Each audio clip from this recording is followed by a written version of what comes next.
قرآن کریم کی سورۃ القمر کی پہلی آیت میں نبی کریم صلی اللہ علیہ وسلم کے معجزہ کا ذکر ہے، یعنی شق القمر کا۔ کفار کے مطالبے پر نبی کریم صلی اللہ علیہ وسلم نے انگلی کے اشارے سے چاند کے 2 ٹکڑے کر دیے تھے۔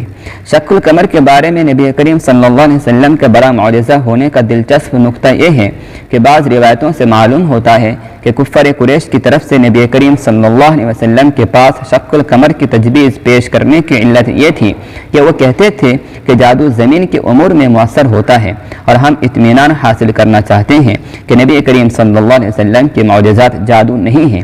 تو اس وقت آپ صلی اللہ علیہ وسلم نے انگلی سے چاند کو اشارہ فرمایا اور چاند آپ کی فرما برداری میں 2 ٹکڑے میں تقسیم ہو گیا۔ یہ واقعہ قرآن اور احادیث میں کچھ اس طرح موجود ہے۔ قرآن کریم کی آیات اقتربت الساعة وانشق القمر وإن يروا آية يعرضوا ويقولوا سحر مستمر وكذبوا واتبعوا أهواءهم وكل أمر مستقر۔ قیامت قریب آ گئی اور چاند پھٹ گیا، یہ اگر کوئی معجزہ دیکھتے ہیں تو منہ پھیر لیتے ہیں اور کہہ دیتے ہیں یہ پہلے سے چلا آتا ہوا جادو ہے۔ انہوں نے جھٹلایا اور اپنی خواہشوں کی پیروی کی اور ہر کام ٹھہرے ہوئے وقت پر مقرر ہے۔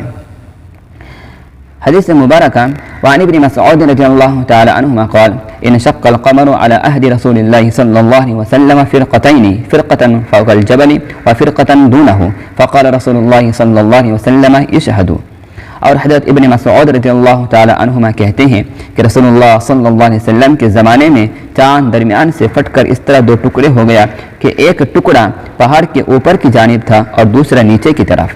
رسول اللہ صلی اللہ علیہ وسلم نے کافروں کی طلب پر یہ معجزہ دکھا کر ان سے فرمایا کہ میری نبوت یا میرے معجزہ کی شہادت دو۔ انڈیا کے جنوبی مغرب میں واقع مالابار کے لوگوں میں یہ بات مشہور ہے کہ مالابار کے ایک بادشاہ چکراورتی فارمس نے چاند کے 2 ٹکڑے ہونے کا منظر اپنی آنکھوں سے دیکھا تھا۔ اس نے سوچا کہ ضرور زمین پر کچھ ایسا ہوا ہے کہ جس کے نتیجے میں یہ واقعہ رونما ہوا ہے۔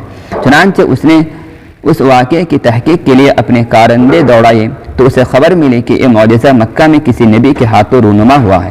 اسی نبی کی آمد کی پیشین گوئی عرب میں پہلے سے ہی پائی جاتی تھی، چنانچہ اس نے نبی کریم صلی اللہ علیہ وسلم سے ملاقات کا پروگرام بنایا اور اپنے بیٹے کو اپنا قائم مقام بنا کر عرب کی طرف سفر پر روانہ ہوا۔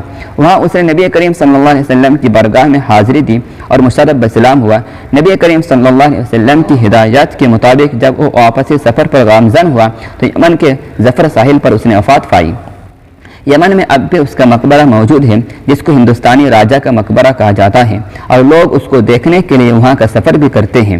اسی معجزے کے رونما ہونے کی وجہ سے اور راجہ کے مسلمان ہونے کے سبب مالابار کے لوگوں نے اسلام قبول کیا تھا۔ اس طرح انڈیا میں سب سے پہلے اسی علاقہ کے لوگ مسلمان ہوئے۔ بعد ازاں انہوں نے عربوں کے ساتھ اپنی تجارت کو بڑھایا۔ نبی کریم صلی اللہ علیہ وسلم کی بعثت سے قبل عرب کے لوگ اسی علاقے کے ساحلوں سے گزر کر تجارت کی غرض سے چین جاتے تھے۔